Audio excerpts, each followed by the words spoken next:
皆さんこんにちは。またお目にかかれて嬉しいです。横浜の古武館道場の師範代をやらせていただいている山口です。よろしくお願いします。今日の話はちょっと今の時代問題があるかなという話なんですけども、高校の教師をやってる先輩がいるんですね。その人がですね、授業をやってたら、なんと生徒が椅子の間に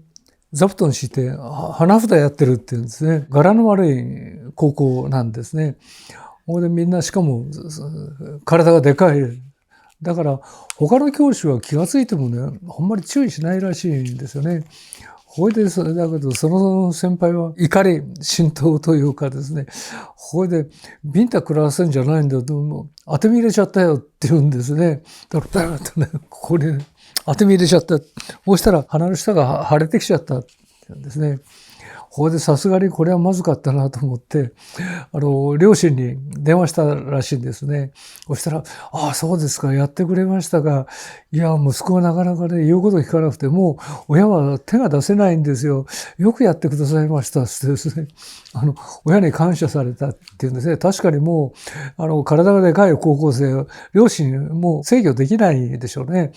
だからもっと厳しい人がいるんだ、厳しい世界があるんだということを、教えてくださった、よくやってくださったっ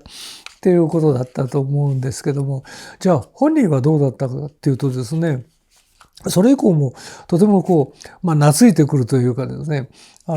何かと相談するようになってきて、だからそれだけ真剣に自分に対応してくれる教師だという印象があったんだと思うんですね。ただ愛想がいい教師ではなくてですね、厳しいことを言ってくれる人っていうのが生徒にとってとても良かったんじゃないか。だからその生徒以外もですね、やっぱり厳しい指導をする学生が卒業してからもいろんな連絡があって、何人も結婚式に呼ばれたっていうんですね。卒業もそういうつながりが続くケースが多いっていうのは、いかに真剣に教育しているか。それは我々の合気道でも同じなんですね。やっぱり慣れ合いで八百長みたいなですね、稽古してるんじゃ相手には何も伝わらない。ある程度やっぱり厳しいこと、それから相手が間違えてるところをですね、教えてあげる。あんまり細かいことまで言っちゃうと相手が嫌になっちゃう。かといって黙ってちゃダメ。だからそのバランスが難しいんですけども、相手が、なるほど、今日はいいことを聞いたなと思えるような指導をですね、真剣な指導をするように、それは私たちが、ね、この中島館長から教わってたことなんですけども、指導者講習でもですね、そういうことを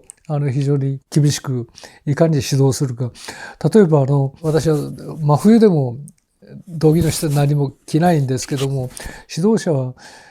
道着はいつも洗濯してなさい。そして下へ着てちゃダメなんだ。それから手の組み方もですね、腕なんか組んでちゃダメなんだ。そういう指導を受けながら、教育を受けながら、新しい人たちに教えていきたいなというふうに思っております。